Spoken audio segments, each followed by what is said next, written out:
Somebody says yes, and I still don't know why I've lost the video of everybody, but okay, it's the first time that's happened, but who knows. Okay, so we're here today to talk about confronting bias in and with your curriculum. There's the idea of the bias that's in your curriculum, and then what you can do in working with your curriculum to help confront bias. And we are virtually at the Holocaust and Human Rights Center of Maine today is August 12th, 2020. So I'm going to give everybody a second to read this quote.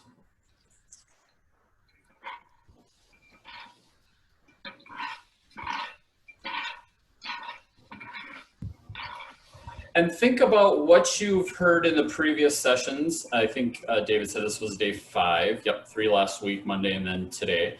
And think about where this reflects in the different work that you've been hearing about, that you've been thinking about, that you've been engaging with.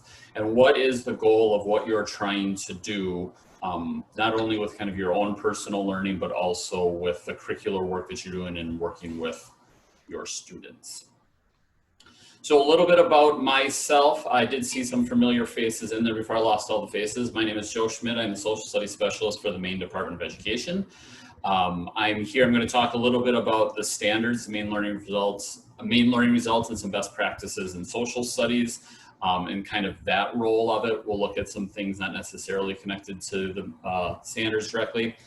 And I'm also a former Teaching Tolerance Advisory Board member from 2015 through 2019. And so just so you know that their tools will be highlighted a little bit, and that's the reason why I tried to make sure that I'm upfront about that, and that part of the reason you're going to hear a lot about teaching tolerance is that being engaged in that work myself. So I wanted you to take a moment and reflect. There's 4 different things here, and this will be an internal process for you, but I'm going to give you about 30 seconds to think about your previous 4 days of learning. The triangle is what are the things that stand out to you, that the things that you've learned about that stand out. So you've got that like pointy top, it's that the highlighted piece, that top stand out to you. So I'll give you about 30 seconds or so to think about what are the things you've heard so far that stand out in your mind.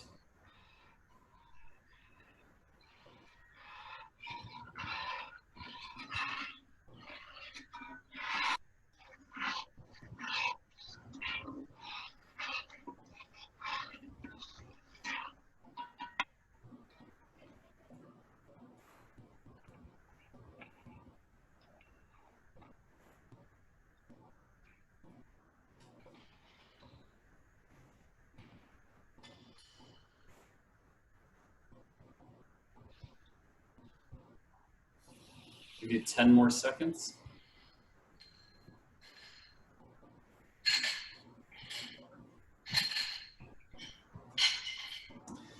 And now the square, and feel free to use this, steal this with your students or anybody else you might be working with. The square is, so what squares with you? What are things you heard that you're like, yep, knew that already, kind of thinking about that confirmation bias component to it. So what's something you've heard about that was already something you agreed with, and it's helping to support that same idea? So I'll give you about 30 seconds or so. What's something so far in the previous 4 sessions that you heard that squares with you?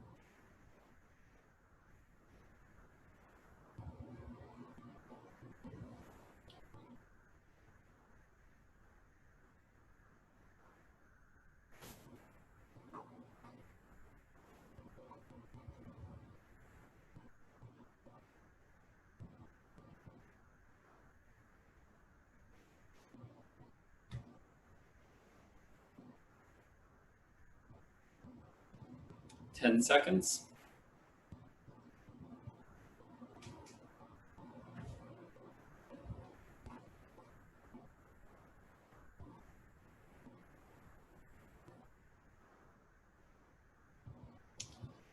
All right, the parallelogram or rhombus, specifically rhombus, I did double check just to make sure that I was correct in that. You'll notice it's like the square, but it's knocked off center. So the idea is what did you hear that kind of knocked you off your center a little bit? The square was what you agreed with, what confirmed what you'd heard. What did you hear that kind of knocked you off center a little bit? That was surprising, it was new learning, it was something that challenged your thinking, something that's reframing your thoughts. So I'll give you 30 seconds to think about that.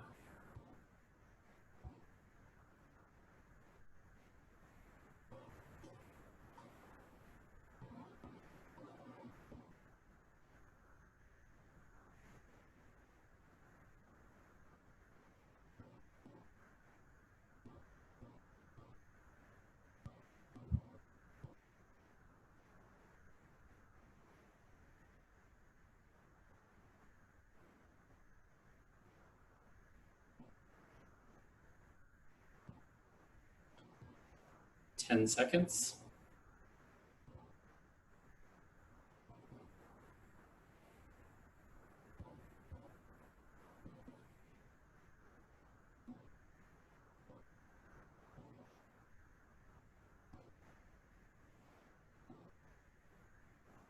And the circle is, what's something that you heard or you're thinking about, you're processing, and it's still kind of circling around in your head, still kind of has you spinning a little bit, you're still not quite sure where you're at with it. It's still a thought that you're trying to make sense of.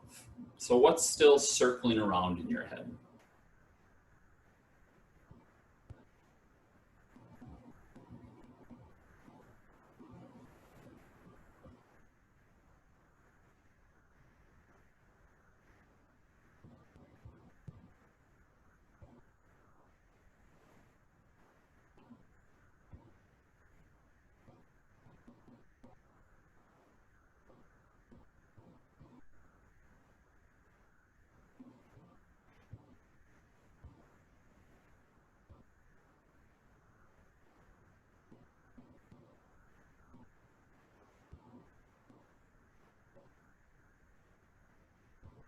Ten seconds.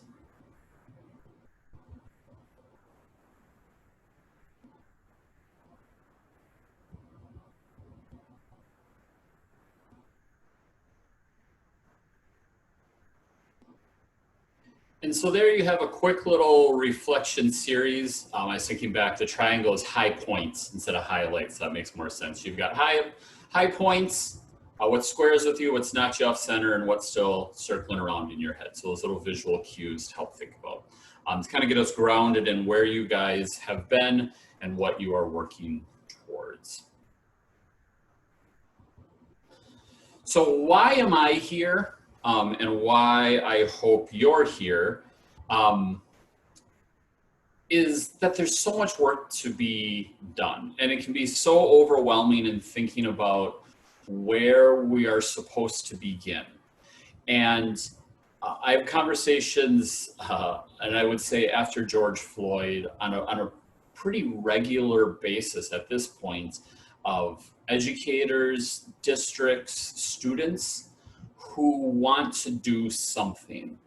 And there's a lot of work to do, and it feels like we can't necessarily do it all. And that's okay. We probably can't do it all. But what we traditionally see is two approaches to trying to make some change. One is a really big picture view of all the things that we can try to fix. And those, and I saw David had sent it out in the email, right? It took us 400 years to get here. It's going to be a big lift getting us out. And so we oftentimes start with these really big dreams, and when we don't see progress, it becomes really hard to continue. And especially if you're in a position where there's leadership change or people changing, you know, those things can cycle through. And so we get frustrated. And so what we often do is look for kind of the quick fix. I want something to do today, tomorrow, that can make a difference, that I can feel like I've done something. And those times are often not hitting the really deep roots of some of the issues, which tend to be that cosmetic piece that would come over and over again.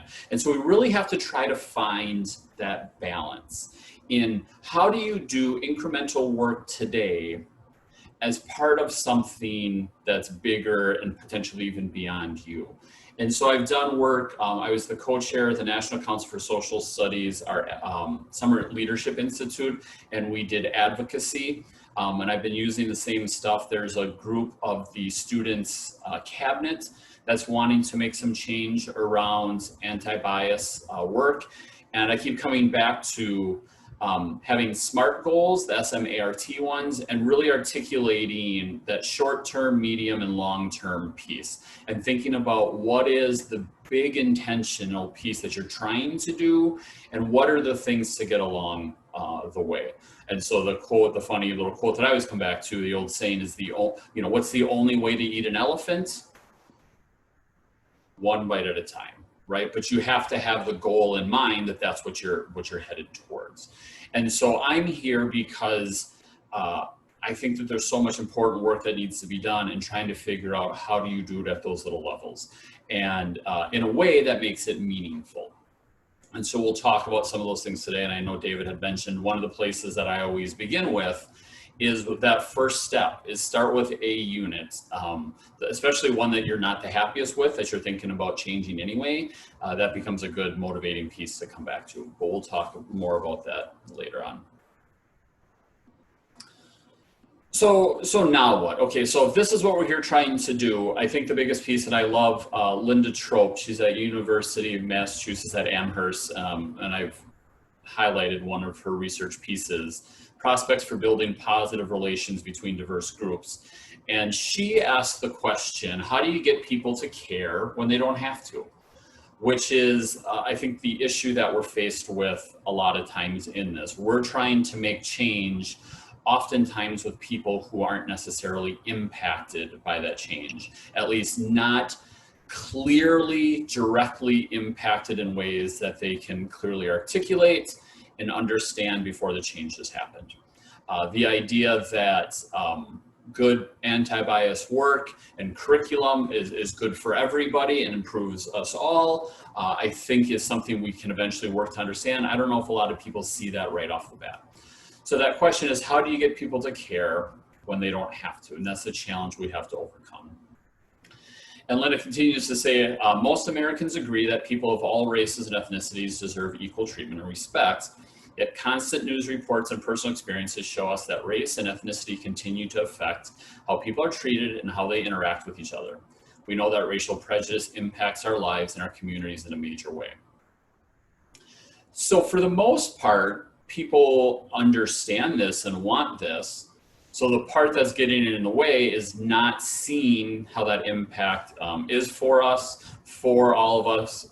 Again, that might not necessarily see themselves impacted. And so you have to go in the bigger piece. And notice here this quote about we still see it in yet the constant news reports. This is from 2014. And so this hasn't changed, right? This is almost 6 years later, December of 2014. And you could still write this today. We must continue to reduce the impact of racial prejudice and bias and address the structural and institutional conditions that perpetrate our country's legacy of racial discrimination. While engaging in these efforts, we must also recognize that addressing our racial anxiety is critical to achieving long-term goals of removing racialized barriers to opportunity, belonging, and inclusion. And so if you remember back in that very first slide, there was the quote, that difference between diversity all the way up through inclusion, having your voice heard.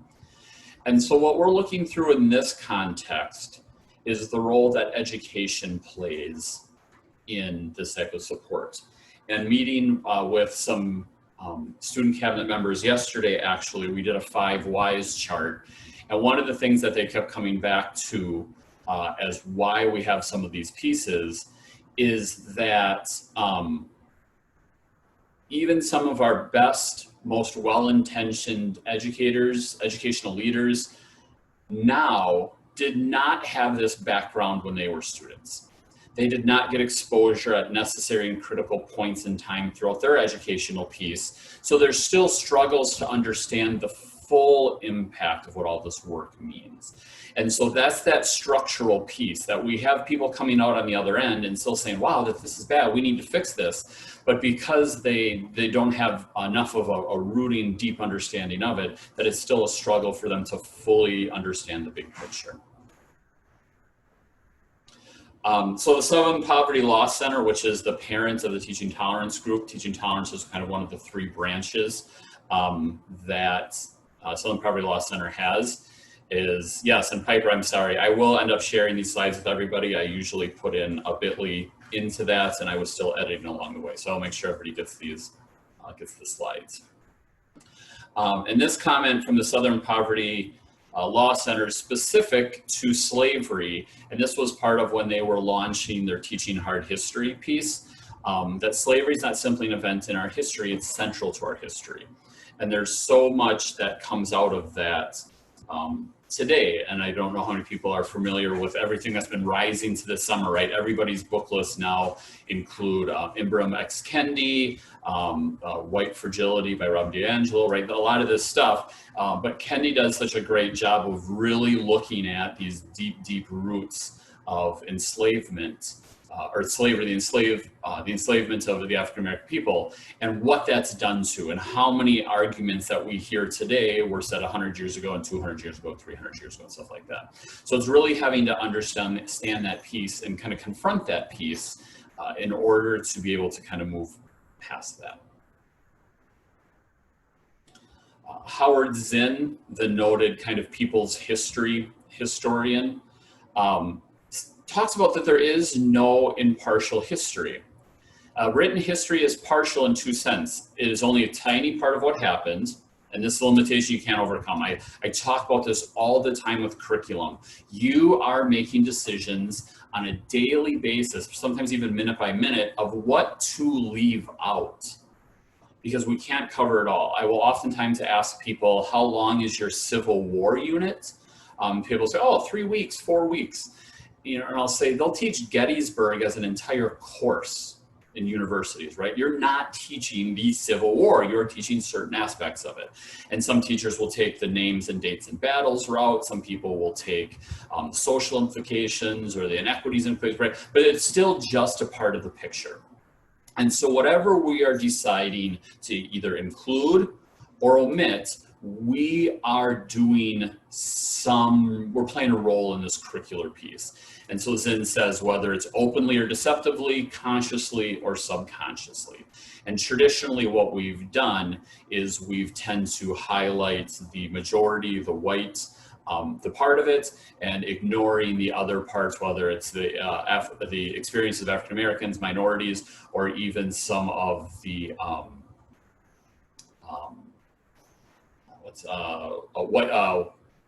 white supremacist part of it as well, right? Like that's all part of the history, because there's even parts about, with white history that we will leave out, and there's certain parts about Black history that will elevate and move around. But whether we're doing this, again, openly or deceptively or consciously or subconsciously, we are taking a role in shaping the history of what we're teaching. And this goes back to that piece about if people have that full understanding.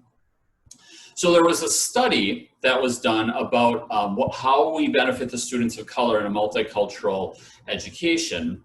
And so we see reading texts written by members of the ethnic group that are underrepresented in school curricula improves the self-esteem of students of that ethnic group and caused all students to have a greater appreciation for cultural difference.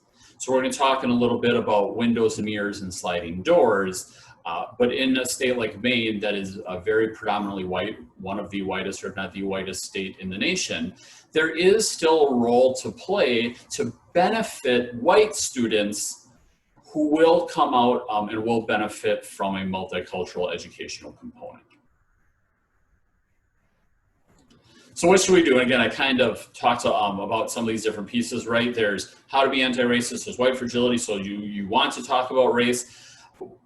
One of the first things we need to do is talk about it. We need to address it. We need to be willing to have these conversations and come from a place of discomfort and understanding.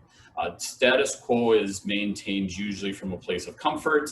And again, those short-term pieces where we step in and say, well, I really want to do something now, especially in connection with current event issues, whether it was Ferguson up through George Floyd, right?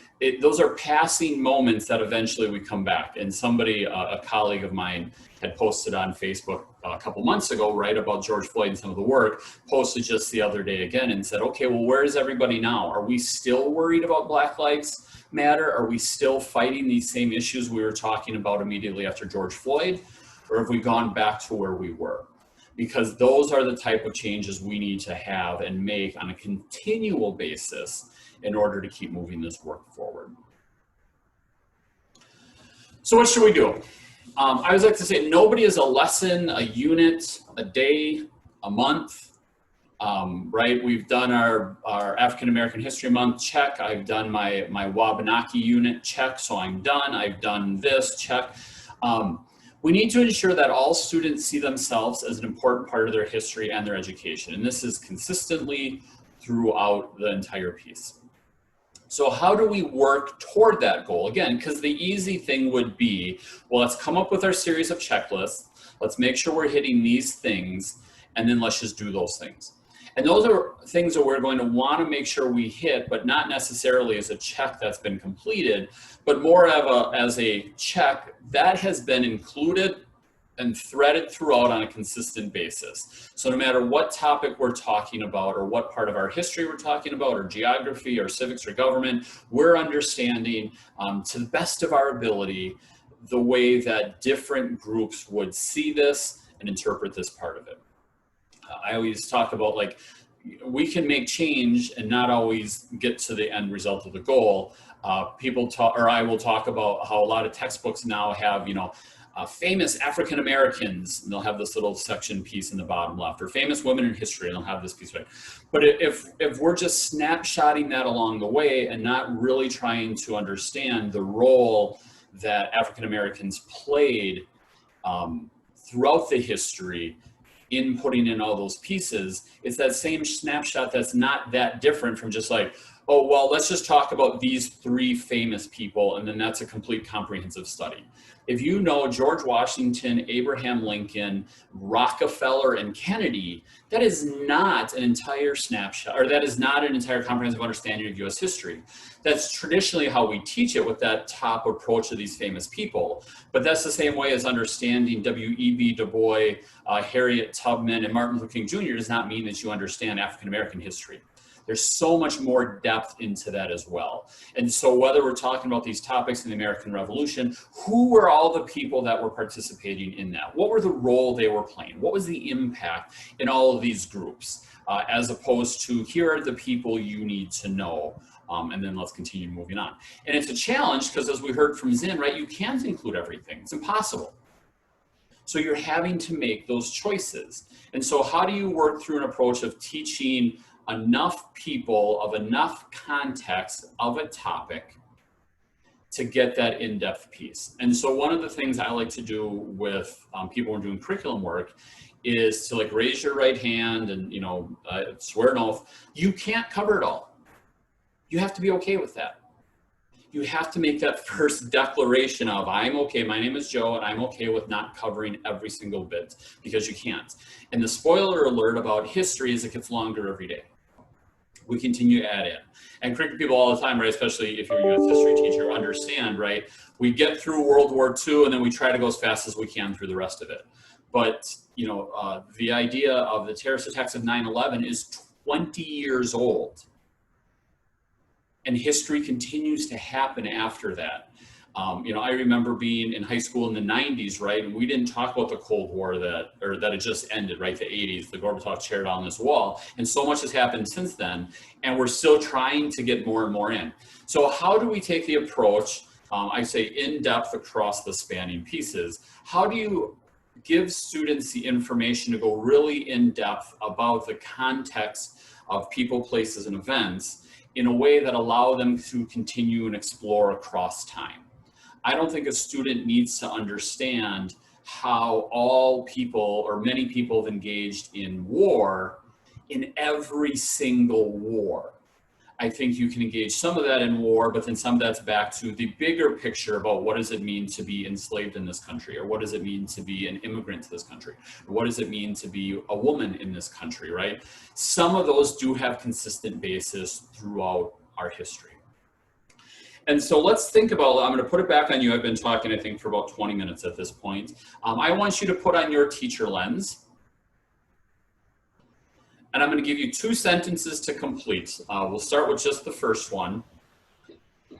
So I want you to have your list of look-fors. So thinking about what you've heard so far, what we're going to talk about today, and then David talked about there's more work on Friday. And then again, even as you do this work leaving these sessions, thinking about your look-fors when you are doing curricular work. So the first question I want you to complete your sentence is, when I interact with people whose background and experiences are different than my own, I can learn from them by ... How are you processing this type of information? How are you processing new learnings? How are you getting outside of the bubble of your perception and interaction with the world when you're meeting other people? How are you processing that? I can learn from them by ...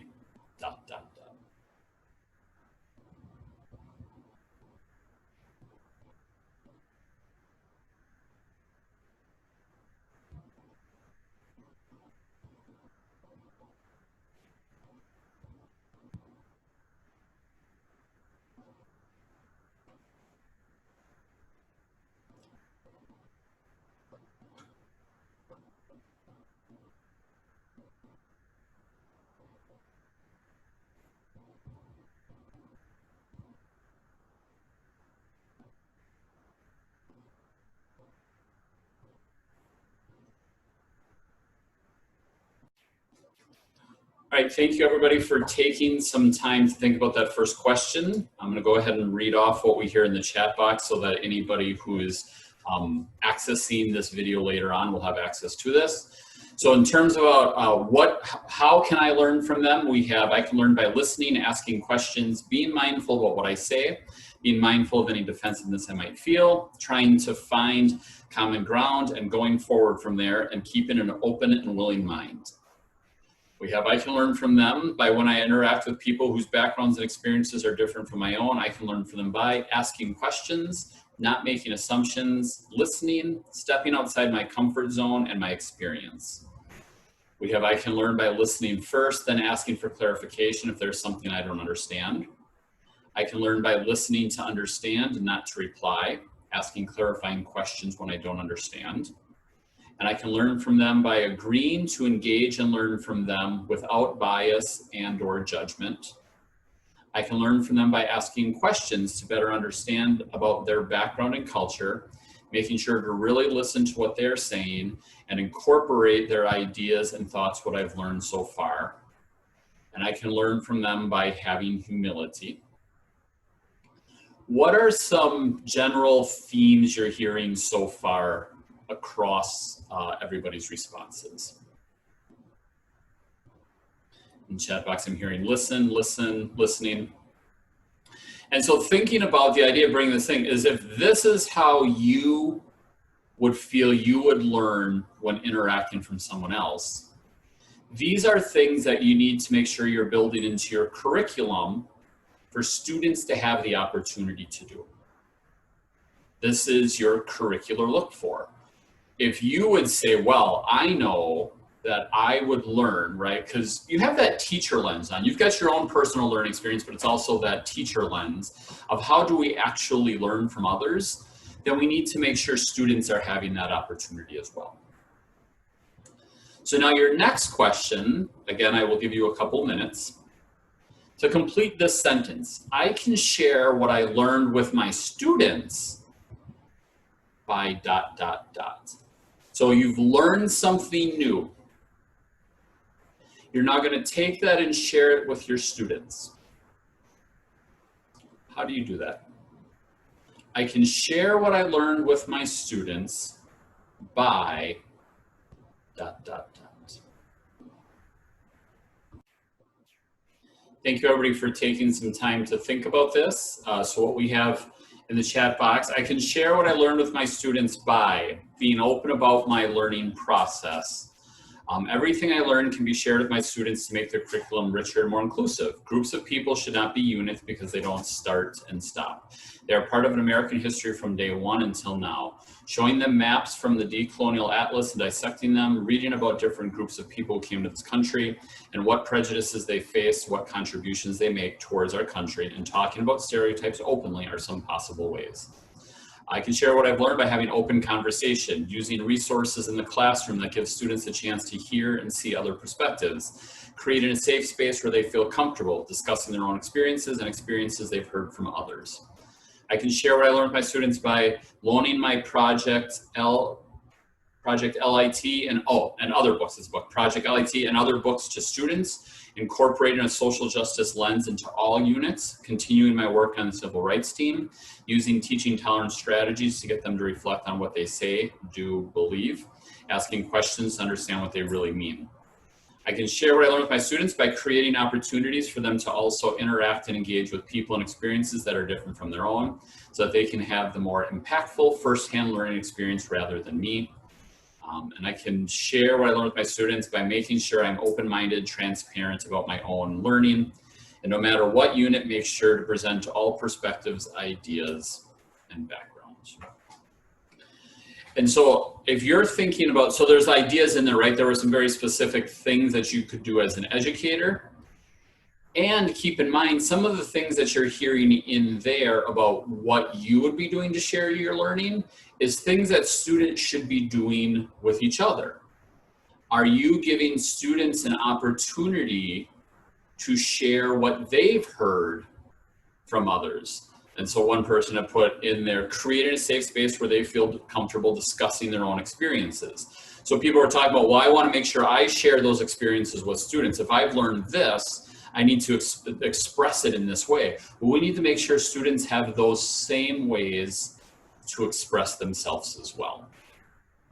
So whatever is helpful is good for you to learn from, make sure you're giving those experiences to your students. And whatever you think is the best way to share your learning with students, make sure that you're giving your students those same opportunities to learn and share with each other, right? Because if you look through there, I didn't see anybody say, well, I'm gonna have a 45-minute lecture where I present an engaging PowerPoint presentation about everything I've learned, right? Because that's not how we would want to necessarily learn. That's not what we'd want other people to learn. And so thinking about those pieces, how do we actually engage in that work? And then again, the key for this is making sure that you're giving those same opportunity to students. I wasn't sure how big of a group we were going to have, so I built in here in case we went to breakout slides, but we were small enough, so I just did this one group. The National Association of Independent Schools says that when white parents avoid helping younger children understand how to talk about race and racism, it affects the children's ability to have an effective and productive conversations about race as adults. It also perpetrates the harmful notion that race is just another topic that nice people avoid. We would all like our children to remain innocent as long as possible, but it's never too soon to start having these difficult discussions. I did just see the other day, I think it was on, yes, Amy Tucker, when I said it, I kind of realized, I don't know if you can have an engaging PowerPoint, but some people try, right? They try, it's a great PowerPoint.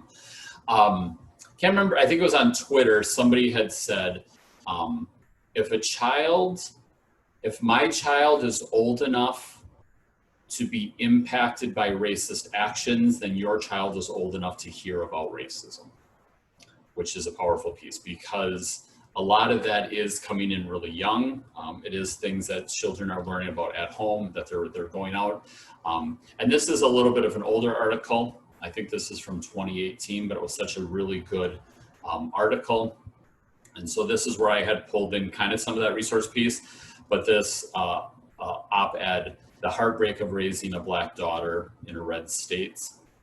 If you're interested, as a read, again, it's from 2018, a quick little search. I think I do have it embedded in the presentation. But what we did when I did this a couple of years ago, part of this is we read through it and circled all this. But I want you to keep in mind this part right here. Here's the text annotation key that I'm going to have you do here in a second. And this is my favorite little way to have students and or teachers who are acting as students engage with the text, is to underline any statements that you find interesting, circle any statements that surprise you, star any statements that you want to share with others, and put a question mark by anything you have a question about.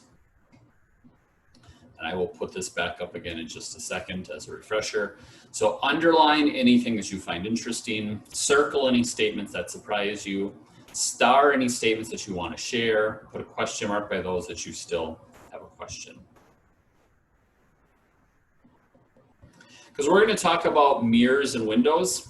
How many people are familiar with this term or this idea? I see some thumbs up, some shaking heads. Okay.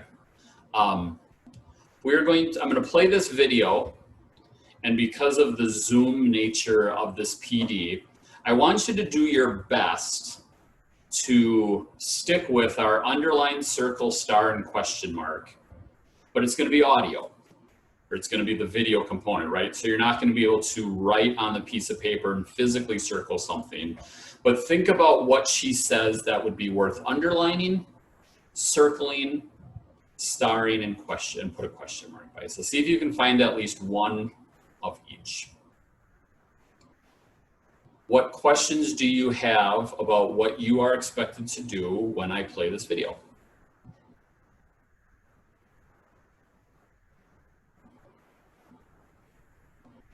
All right, I do have the closed captioning on. I do believe I've set it up so the audio will come through, but if we need to double back again, we will. So again, thinking about, as we're here in a second, what's interesting, surprised you, that you want to share, and that you have questions about.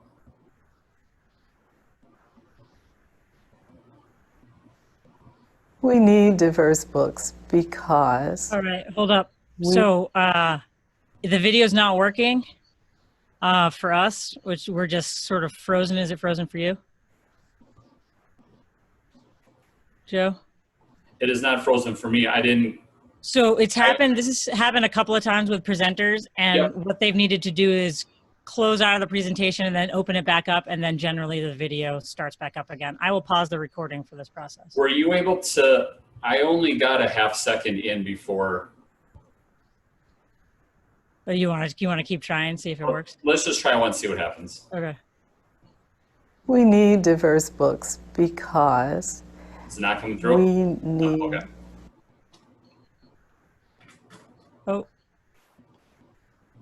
Let's try this.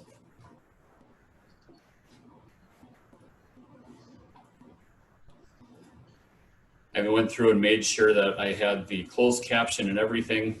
Sorry. No, that's okay, because you're right. This is very common.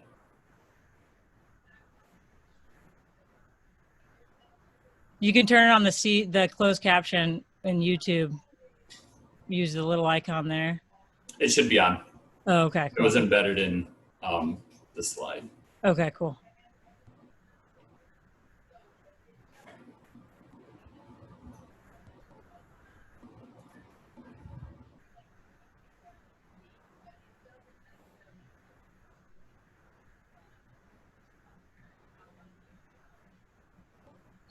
Oh, there it is. Yeah, it's coming right up. All right, I'm going to resume the recording. Okay, let's make sure. We need diverse books because we... I do. Okay. You're good. Gotcha. We need diverse books because we need books in which children can find themselves, see reflections of themselves. I wrote a piece, maybe 1990 it was published, which I called Mirrors, Windows, and Sliding Glass Doors. And I think that's really why children need to see themselves reflected, but books can also be windows, and so you can look through and see other worlds and see how they match up or don't match up to your own. But the sliding glass door allows you to enter that world as well.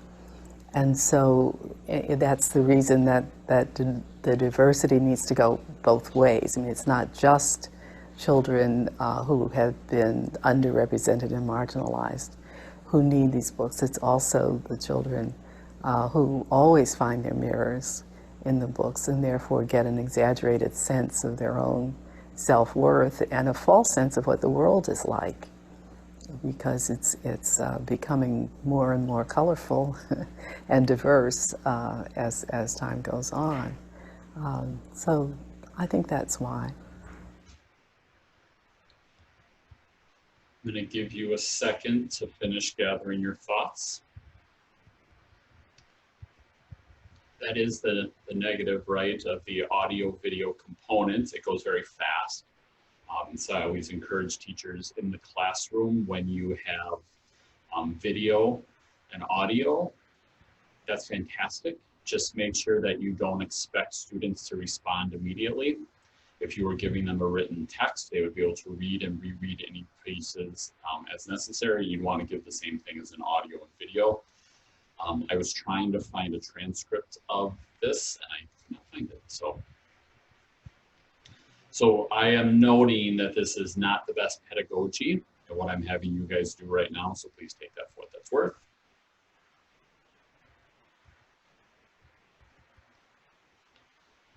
Would anybody like to unmute and share any statements that you found interesting that you would have underlined?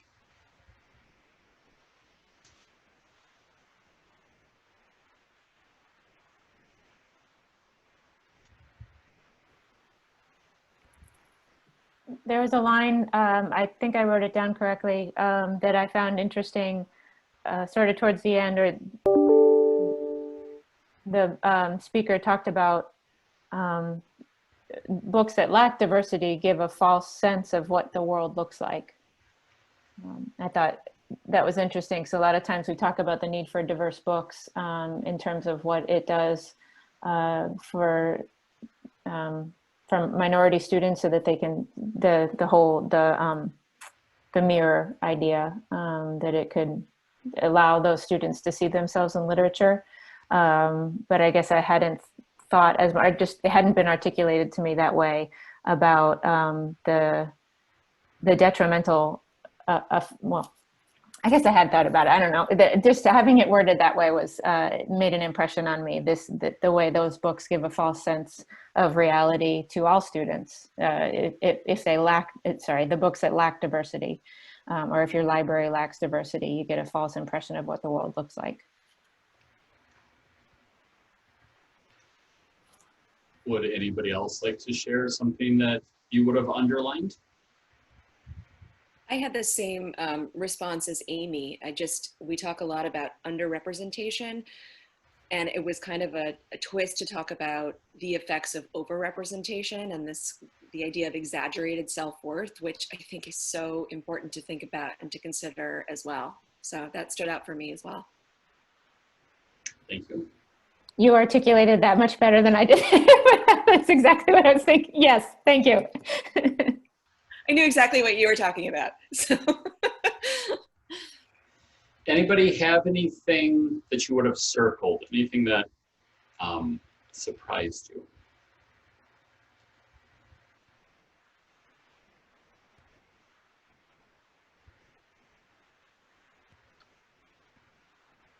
I think something that surprised me, and I don't know, correct me if I'm wrong, but did she say she wrote this article in the 1990s? This idea of mirrors, you know, windows and sliding glass doors, and that, you know, was almost 30 years ago, and she's making these points, and they're still so relevant today, and yet we're still struggling to do that. So again, this idea that you said it took 400 years to get here, and this was posted, you know, these ideas came out 30 years ago, we're still grappling with it and trying to make change and reflect those ideals. So I think that's what surprised me.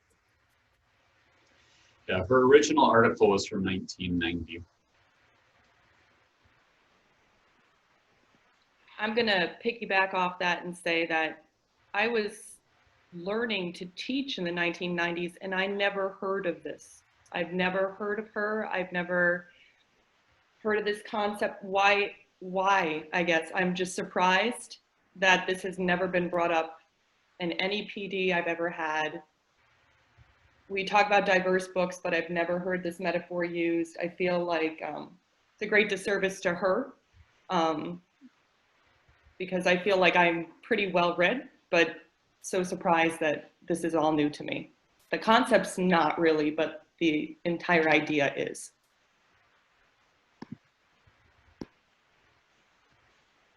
Thank you for sharing.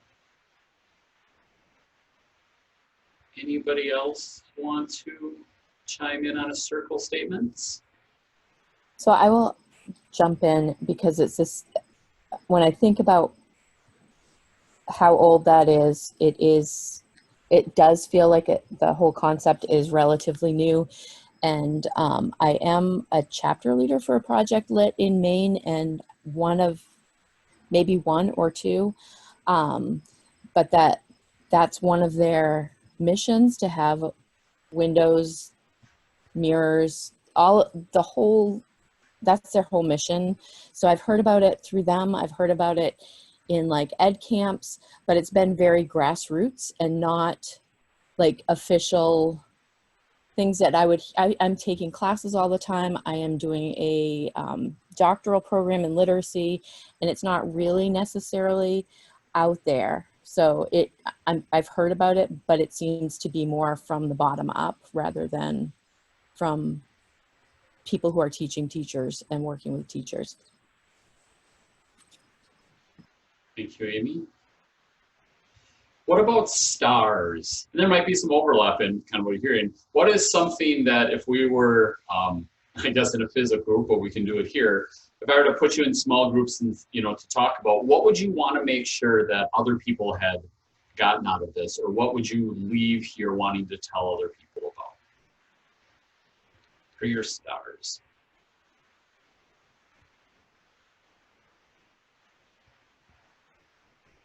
I think it's really important to think about this on a much larger scale and not just books. We think about the images that we put up in our classrooms, things that we put on our bulletin boards in the hallway and around the school, and whether we're representing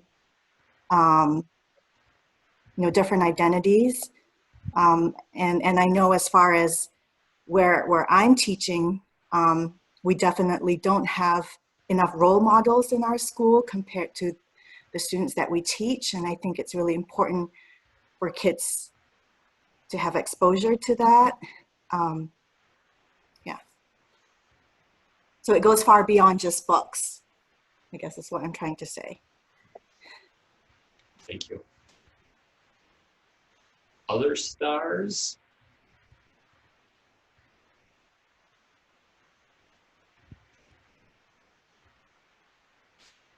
Questions? Anything you have a question about?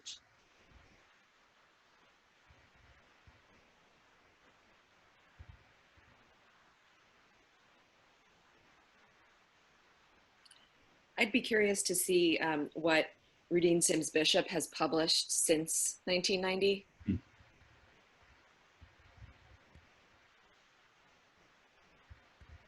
Question?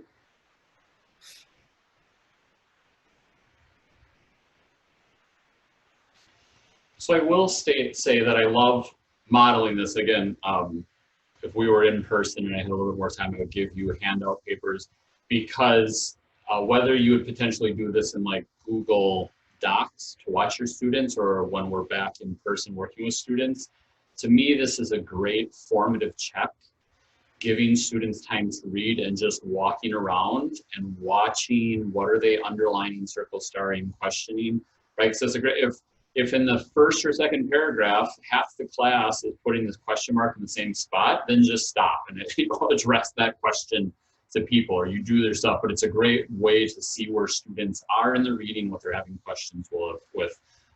And so it's one of my little favorite text annotations. So there's a longer quote. And so making you aware of your mirrors and windows, I have 3 questions for you. What are your mirrors? What are your windows? And are you giving all of your students a chance to see both windows and mirrors? And I will build off Nazarene. Thank you. Okay, I see it, so I got at least pretty close. Nez like Pez. You can call me Nez. Nez, like Nez had noted, this does not have to just be specific to books. So if you're thinking about the books that you read, but I would say in my history context, the primary sources you're providing to kids, the videos that you're showing, the images that you're showing, what's up in the classroom, for visuals, who you're bringing in as speakers, that type of stuff. Who are you, or what do you have as windows, or what, I'm sorry, let me say that one time. To clarify what exactly you have for windows, what exactly you have for your own mirrors. Sorry, I went out of order there. And then are you giving your students a chance to see both?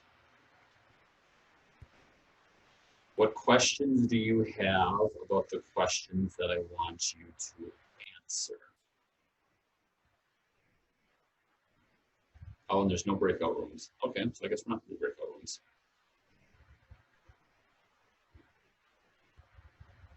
Is that Piper? Can you set up?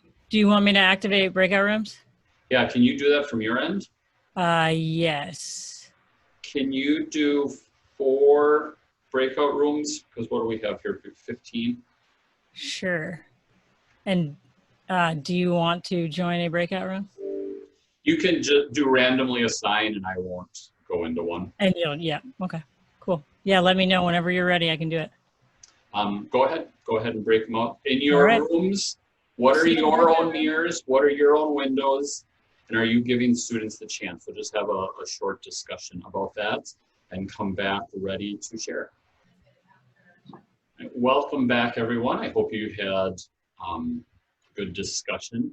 I will not require anybody to respond to this because a lot of this can be very personal, and I don't necessarily want you to respond to a specific prompt. But is there any thoughts that anybody had from your small groups that you would like to share for the whole group?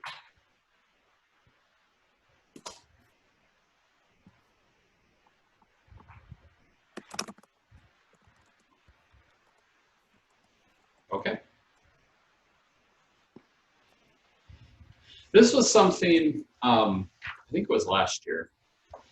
David talked at the beginning in one of our failed attempts at starting the recording. Him and I were sitting in the office talking back and forth because he likes to assign me projects and then say kind of figure it out and come back. And I got stuck on part of this. I had done windows and mirrors for quite a long time, but I kept saying, I think that there's more to this. There's got to be more to something in talking about this. And David had said something, I don't remember exactly what it is, but I'll give him the credit even though he's not here, that it did inspire me in this piece. So I take this quote. So when you look in the mirror, what do we see, right? So that's the components of it. And I'm not quite sure who said something earlier. It may have been Nez, but I'm not 100% sure. The issue isn't necessarily just what we see in the mirror. Maybe it was Amy, I'm sorry.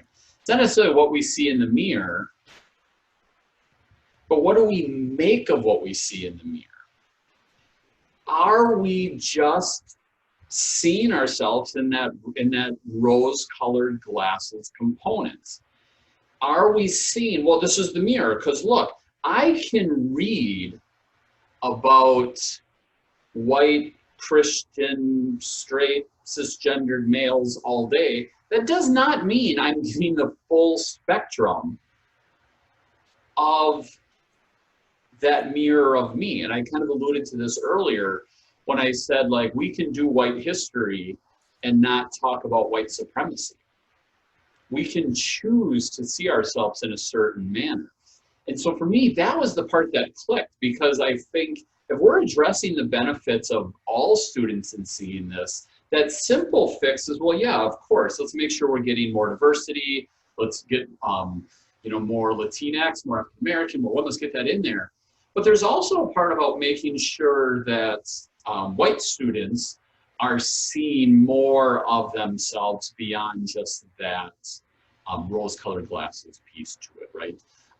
So I love that part about thinking about that Windows perspective is more than just some of those check boxes. Well, yep, we've got white. Yep, we've got this. We've got, is really digging into what are you seeing in that.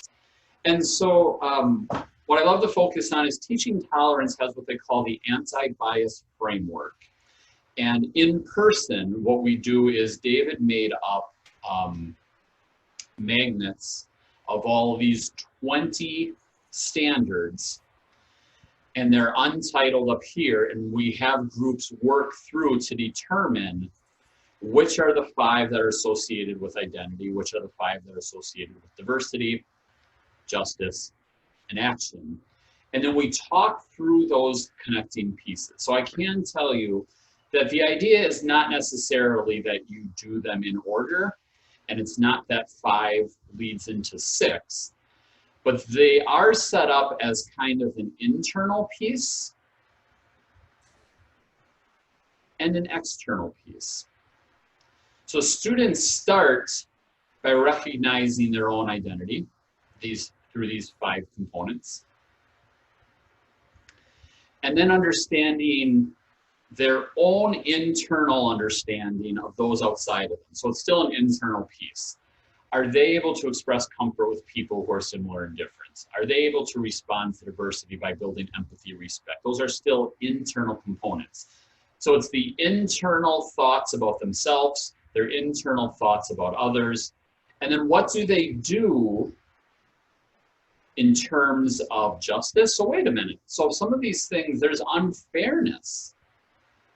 Wait, there are things out there that I need to, that are not right, and then they do something about it. So again, it's not necessarily specific in order, and 5 doesn't go to 6, and 10 doesn't go to 11, but do think through, these are the things that students would do internally about themselves and others, and then externally in recognizing justice or injustice, and then taking action to it.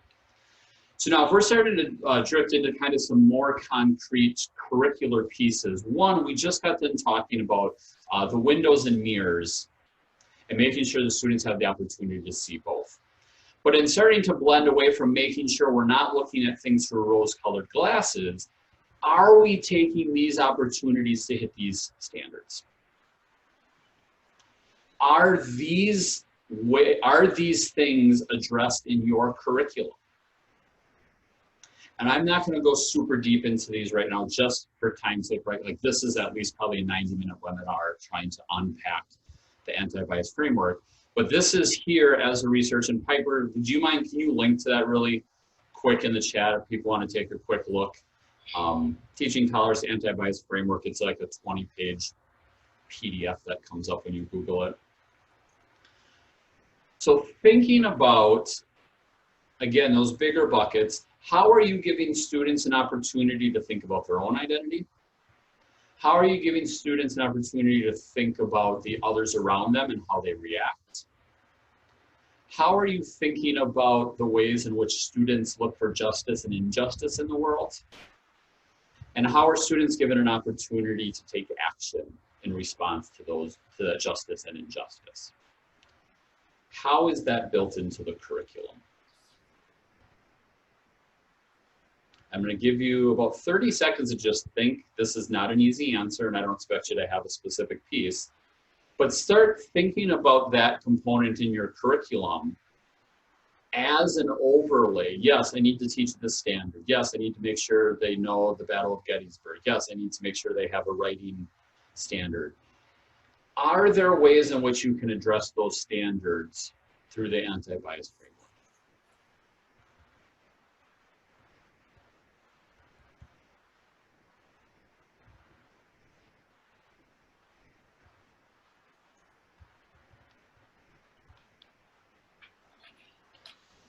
the nice thing, if you go into the framework, these are the 20 high-level pieces, but they do break them down, K2, 3, 5, 6, 8, 9, 12, and then give examples of what this might look like as well.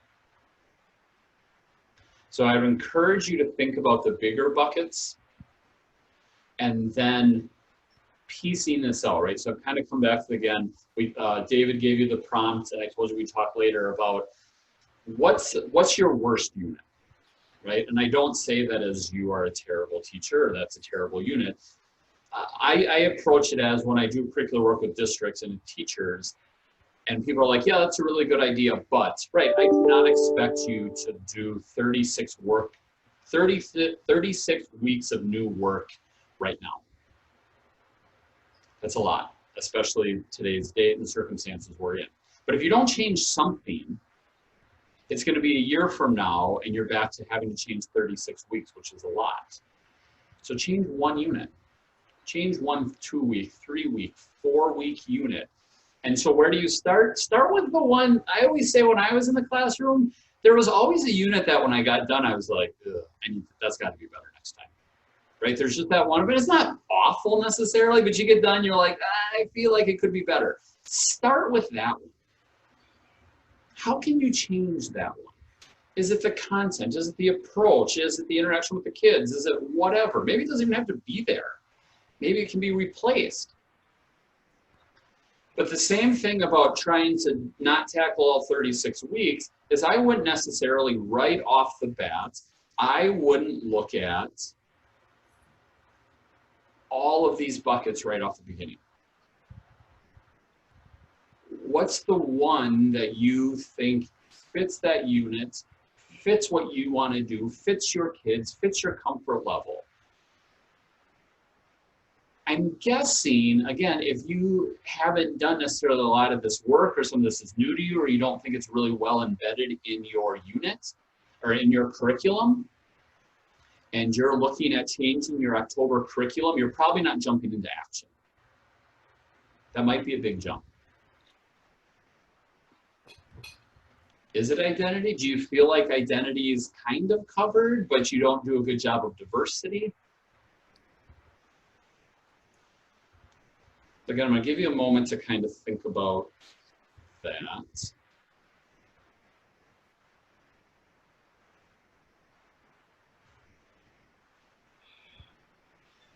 And I would encourage you, however you have to submit or create, I know some districts require you to input things and others don't, but the same place you say, well, I'm doing history standard 1 and ELA writing standard 7,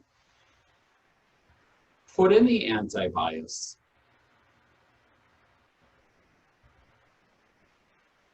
I'm hitting number 14. I'm hitting justice 4. Build out that piece. Teaching tolerance. My email was it last night or this morning. They have their new additions to Teaching Hard History. How many people here are familiar with the Teaching Hard History resources from Teaching Tolerance? A couple of hands. So basically they've laid out a lot of different ways in which we talk about slavery, some best practices to do it. There's a podcast series, there's resources. Last year, they split out into 2 groups. There's now an elementary and a 6-12 approach to it. And it is, they do point out, it says Teaching Hard History, American Slavery. And they did that intentionally because the goal is down the future to hit other hard topics. Teaching hard history, what are the other topics are. So while it is at this point kind of specific to slavery, there are some overarching general pieces that you find helpful in teaching that. And this is Dr. Hassan Jeffries from Ohio State. He was the co-chair of the Teaching Hard History group. Thank you, Piper, for putting in the link. And I was still on the advisory board when all this was being worked on and released, and getting to work with Professor Jeffries Here was the kind of the 5 things he told us. This is from some of my notes in one of the meetings with him. So if you're going to approach this type of work, first of all, you have to know the history. You have to know what you're actually teaching about to make sure that you're giving that accurate information, that you're not wanting to continue to perpetuate inaccuracies in history. And it's just as important to know your classroom. Who is in your classroom? How are they going to benefit, or why do they need this curriculum? Know yourself. What's your comfort level in doing this? Are you willing to push past your comfort level? Do you understand where your race and gender and sexuality play a role in all of this stuff? One of the questions somebody said was, well, I'm a white teacher and I'm mostly like 100% African-American and Latino Latinx student group. Like, how do I teach them about, discrimination? And he said some of it is just starting by acknowledging I'm white. Like, that's part of the know yourself. Understand that I am aware that as a white person, I am now about to have this conversation with you. And being comfortable in doing that. That's part of knowing yourself. And know your school. Right? You're going to have your classroom population and the rules and engagements and the relationships with your kids. But how does this fit into the school, and then how does this fit into the community? And understanding where all of these things come into play.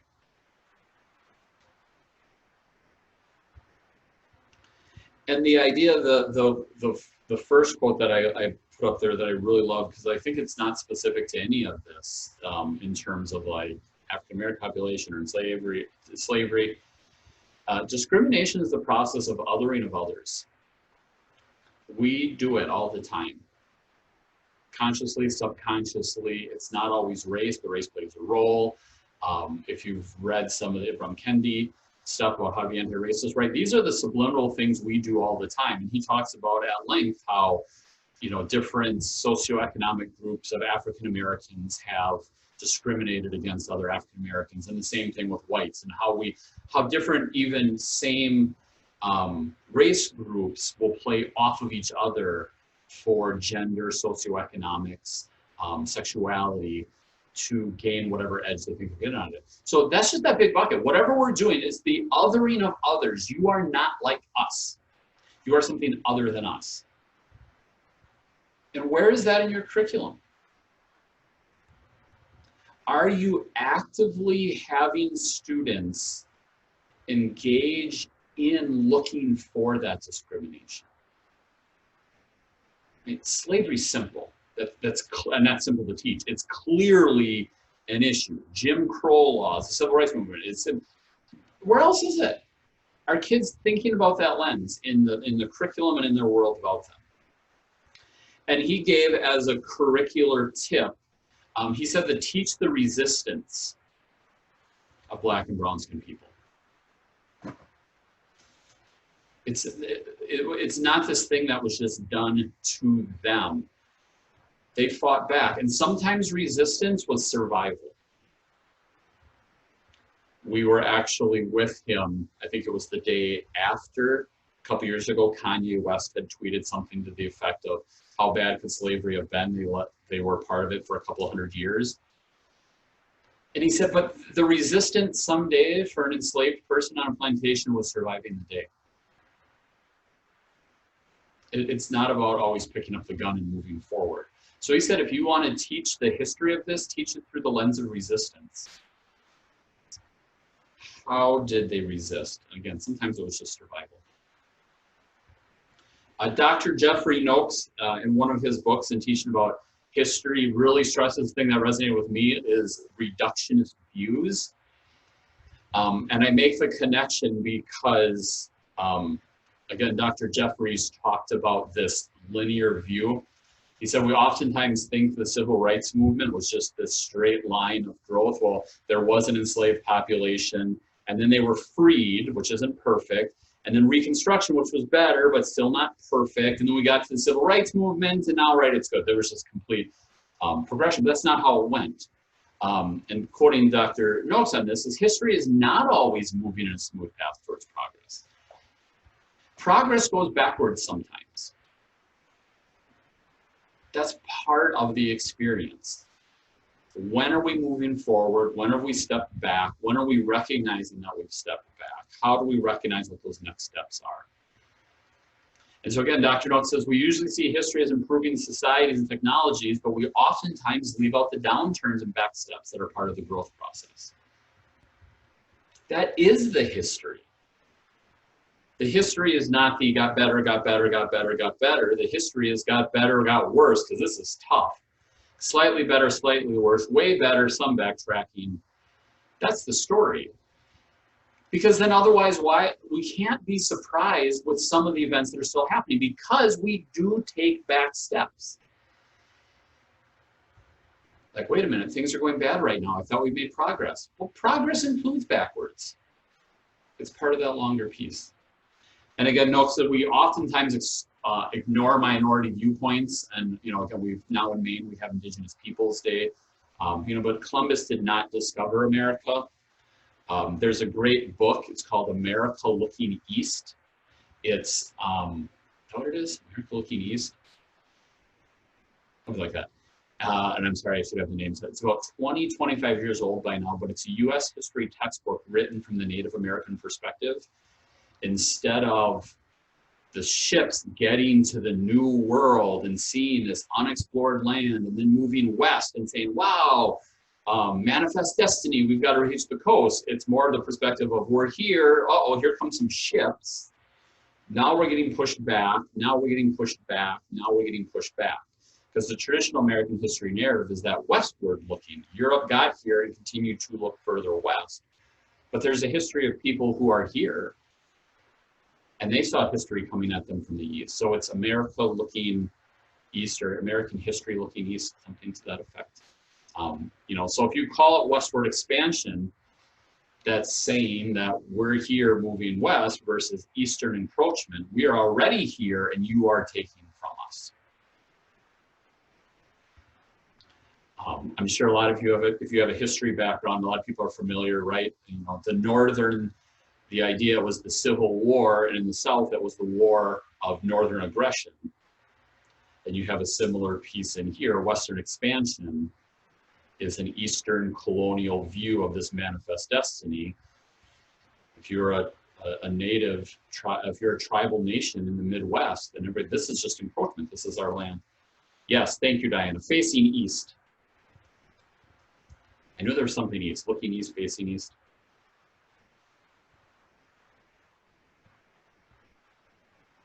Piper says, don't just teach about it, find materials and resources that allow people and communities to tell their history, their story. For example, when I taught about slavery, we only read writings by folks who were formerly enslaved. So if you go to Teaching Tolerance, there are a ton of great resources on here. And if you go to the webpage, oh, this is my reminder of myself, Joe, just go to the webpage.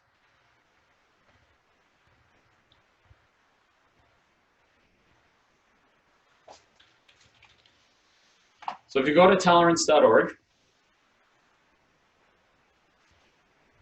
and is my browser still up and showing? Yes, thank you, Amy. So if you look under here, there's classroom resources. This is what I had started. There's also professional resources.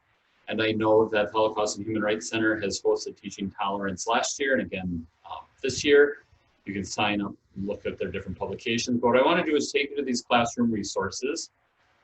Let's see what I wanted myself to point out to you. Teaching strategies, okay.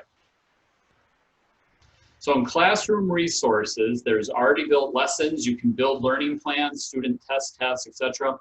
If you really want to get into it, you can build out all of these lessons and have it right here for you to publish and use. But I want to start just with these student texts. If we go back to the windows and mirrors discussion, you can search this library of 597 texts. So if you are a middle school teacher And here's those social justice domains. And I want to work on diversity in my social studies classroom. And we're talking about immigration.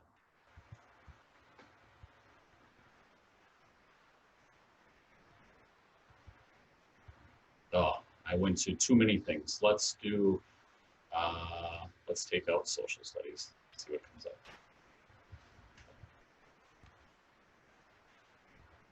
So they have 24 texts.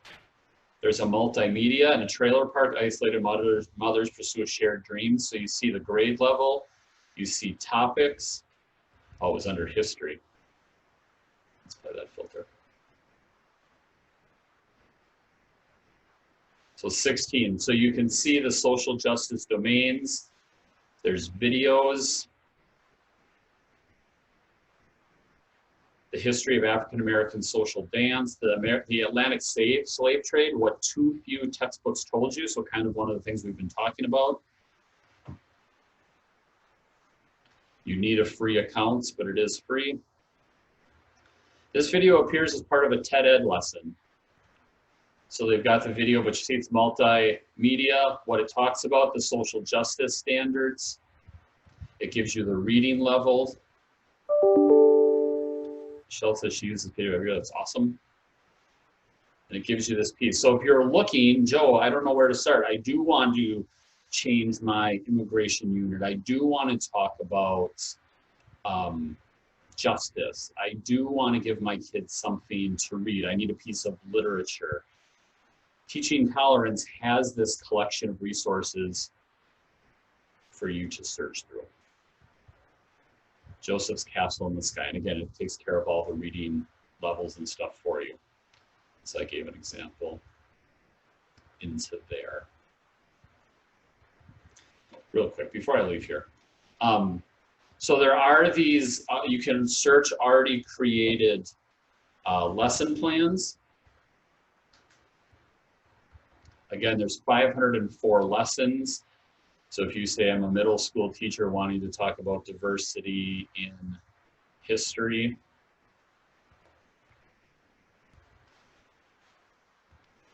there's 3 lessons that go through this, and the lessons all include a student text, a student task, a teaching strategy, and then an end component. So that's how you build it out. And so you can look independently at just the texts. You can look at the tasks that they've created. So there's a variety of tasks. You can have them do something. You can have them write to a source. I'm going to have them do some writing. It says there's 22 tasks in here. You see I favorited some of them. But all of these things are available for you to already take a look at.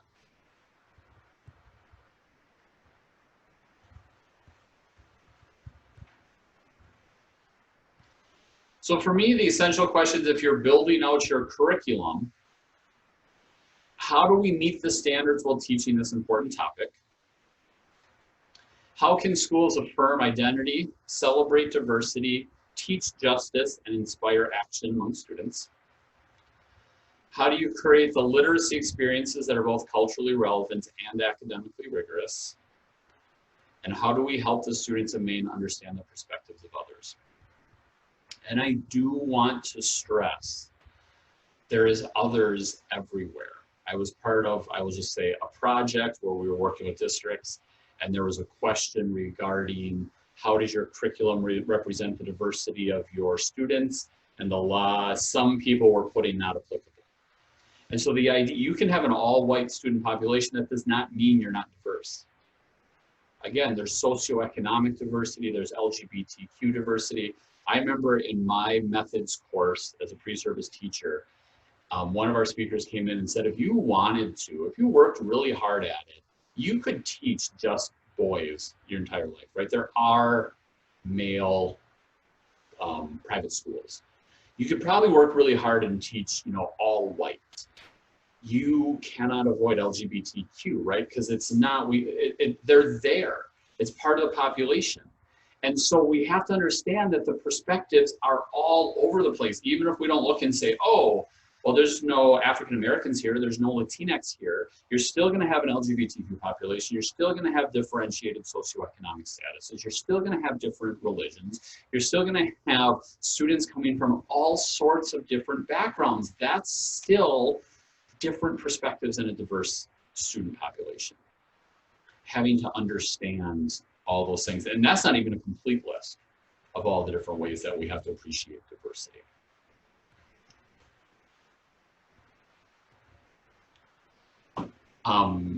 Is everybody in here a social studies teacher? I guess I was quick to make that assumption, but I have a feeling everybody is not. Okay, so I won't, for time considerations as well, there is the link to the learning standards.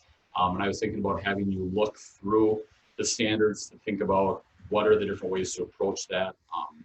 But again, I always forget with the Holocaust Human Rights Center, I usually have a lot of ELA population as well and some other mixed ones. So we will skip that for right now.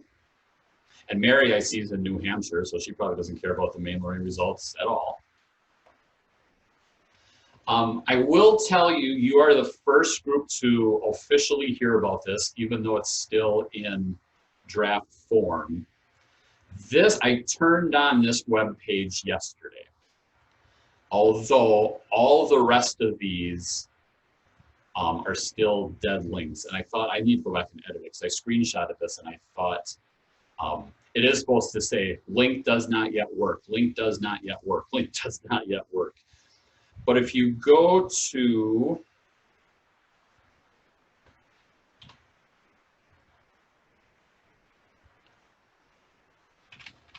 maine.gov/DOE,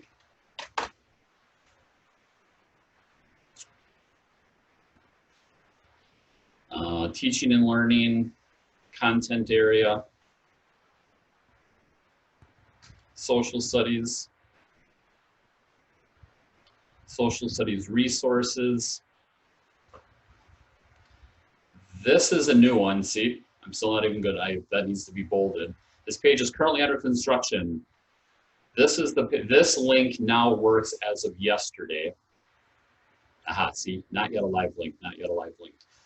I am working on all of these links, and my goal in the hopefully not too distant future is to take you through this process. And I do have a write-up here, including the Holocaust Human Rights Center of Maine, because David Greenham was very valuable in this thinking, in reflecting the Facing History and Ourselves curricular pedagogical triangle, and thinking about there's a spot for actually the resources for teaching these topics.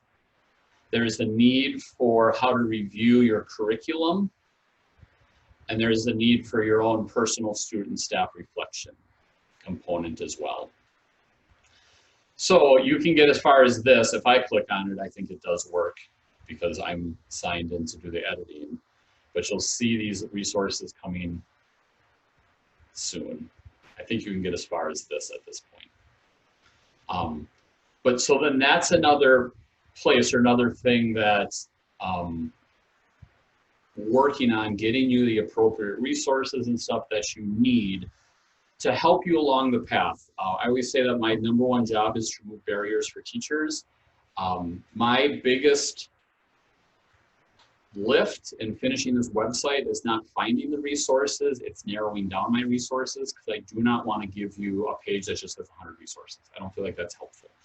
And so I tried to break it out into different structures and then really think about what are the 5 to potentially 10 best resources if you're trying to teach African American history. What are the best 5 to 10 if you're trying to teach ethnic studies?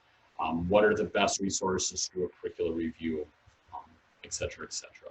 So I'm still trying to work through and do with that. Talking with David, I think it was last week, we're still trying to schedule a time to kind of combine our forces and do this. But look for, at some point in time, look for this resource to go live to, again, to do these 3 things. Not only is it just giving you the resources to plug in, but it still has to be part of that bigger curriculum review and part of your own and your own students' reflection piece in that. And all 3 of them need to go together. If you do a curricular review, but don't change the resources you have available, that's not helpful. If you change the resources in your one class for one unit, but don't change the overarching curriculum, or if you're not engaging students in their self-reflection, your own self-reflection, right? We can't, you know, that's where it took me a while to process this idea, is I can't just say, well, here's 5 great resources on teaching African-American history, because some of that's then just back to checking the box. Well, did it? Okay, Joe gave us this resource. I did a 2-week unit on Reconstruction, so I must be good now. But it's so much beyond that. And so that's what's written up, that in order to get your students, to give your students the tools necessary to become informed and civically responsible participants in their school and communities, you need all of this. So I decided to throw this in just because I liked Piper, and I knew that she'd be in charge today, so I wanted Piper to get. I saw you very excited, Piper, when I said you guys were the first ones to see this page. Up. Okay, so where to begin? Start small. I talked about this earlier. It's just like those bigger pieces. You're not going to change the world today. You're not going to change your entire curriculum today. You will become frustrated first. So start small. Look for what is obvious. Like I said, I like to suggest, what's the unit you already weren't happy with and you want to change anyway? Or is there a topic like, well, I teach Reconstruction, but maybe I don't teach it very well. I teach the Civil Rights Movement, maybe I don't teach it very well, right? Look for those places in there. What I don't want you to do is be like, I have this lesson, it works really well, the students are highly engaged, I really love it, it's the highlight of my year, now Joe is telling me I need to change everything. That's not going to get you on board with this. Start with, right, eventually, we'll start here, we'll work through, even your best favorite lessons can have those anti-bias curricular tweaks. But I want you to start with the places where you were thinking about kind of starting to begin with. Use what is already out there. I showed you the one website. This is what David alluded to earlier. This spring, because I lost my mind, I think for some reason, I hosted 83 different separate topics and webinars, and they are all found on this page. Eventually the page got to be too big, so I had to find other ways to sort it, and eventually the big list will disappear, but you'll see these different categories, and there is teaching about Maine Native Americans and culturally responsive practices. So there's some stuff about teaching about Maine Native Americans. Dr. Tina Ellsworth, a friend of mine from Kansas, she does the teaching tolerance presentation on interrupting hate and bias in school. Jessica Ellison from the Minnesota Historical Society talks about how to work towards a culturally relevant classroom, which might fit in the curricular piece, right? She talks about how do you build in these pieces.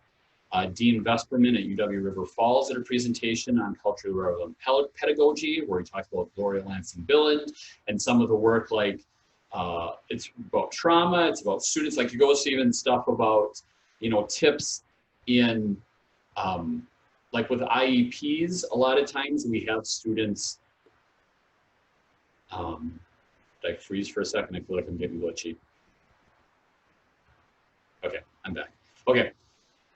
So in Dean's presentation, he talks about, in IEPs, we often have students leave a classroom to take a test, but the studies tell us we do best when we take the test where we learn the material.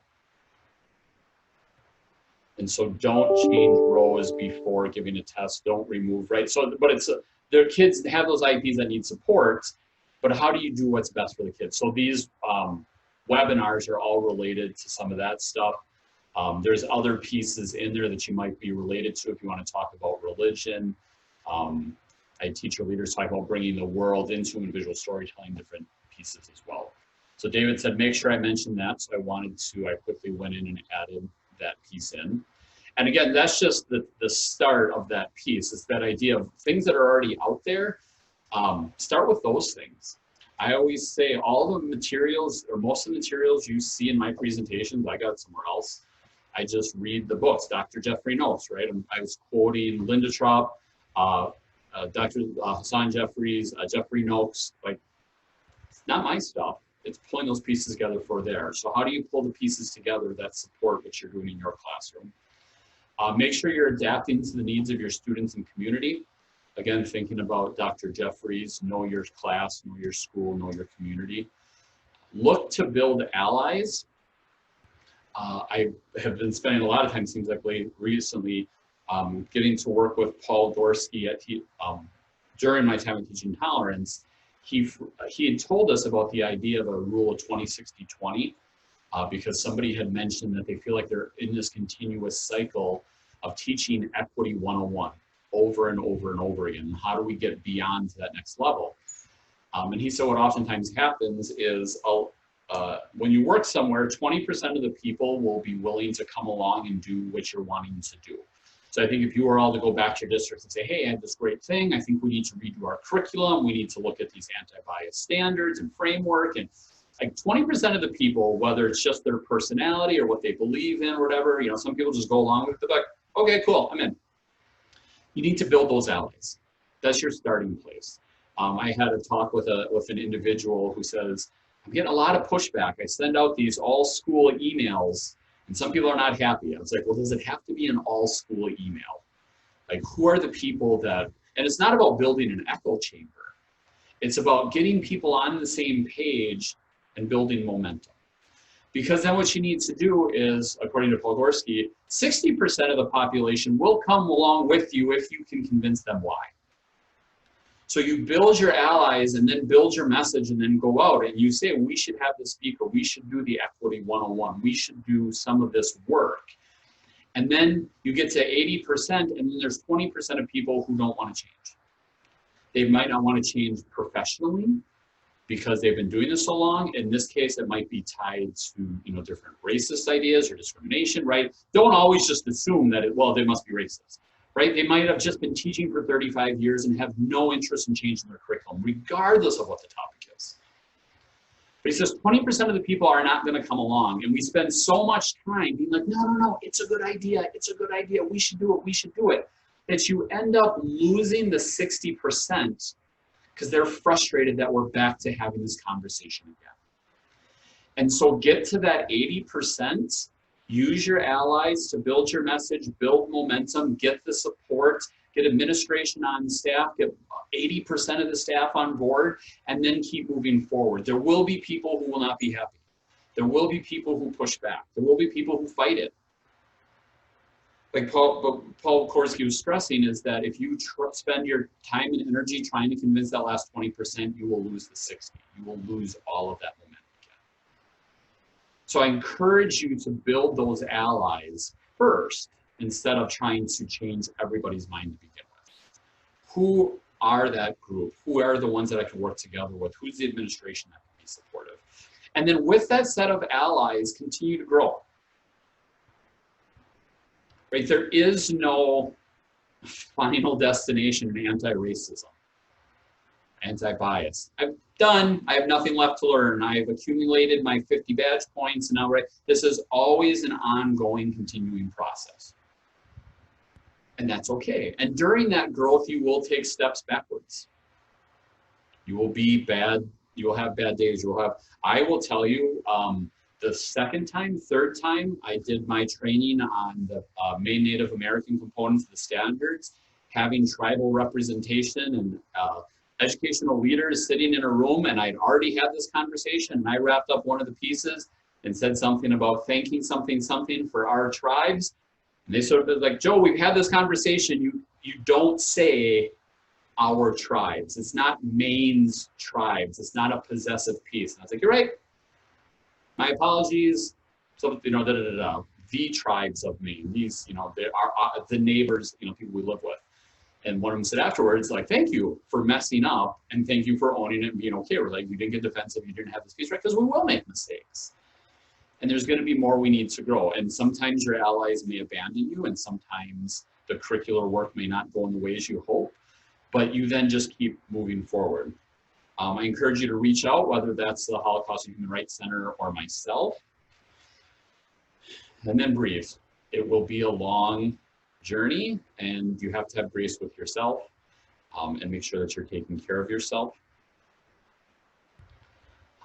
And I'm not going to go through all this. I will, before we leave, I will get the link put into the chat box. You all have it. I will give it to Piper to make sure she can send it out. But keep in mind that the variety is the spice of life. I've given you some resources. This I just stole from other presentations when I presented at HHRC.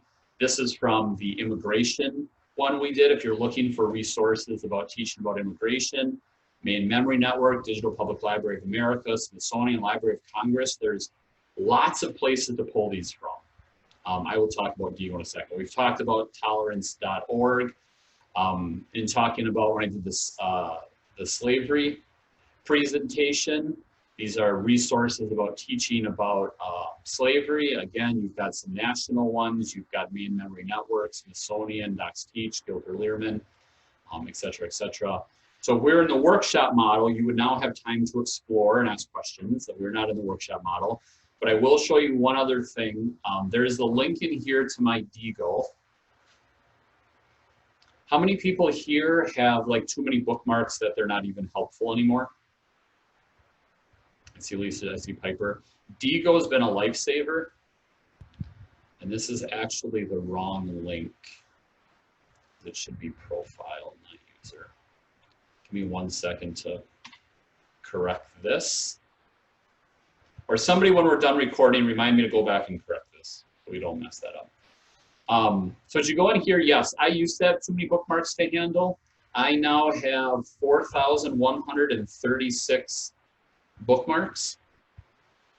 And so I'll give you the link. Thank you, Amy. Amy put the link in there. You can search for whatever you want.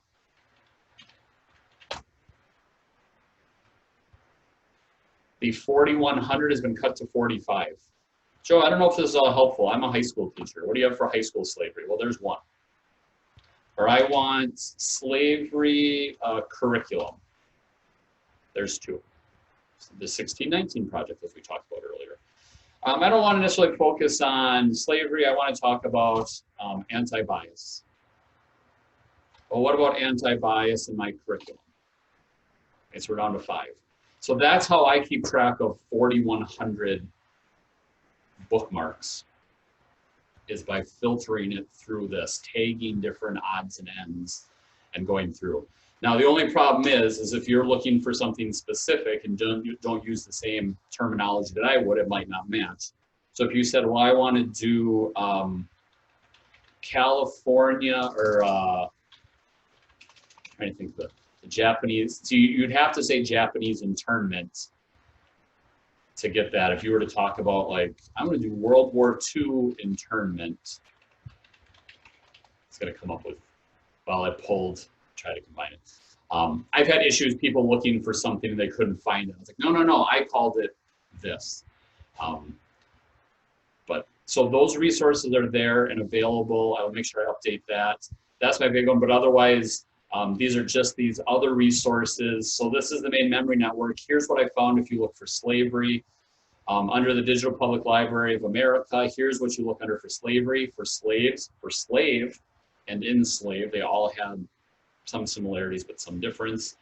And that does bring us to the Q&A part of it, because I do know we're at 11:01, and I want to respect everybody's time on your 9 to 11. But I will stick around and answer any questions that anybody might have. And in the meantime, I will get you the link to the presentation.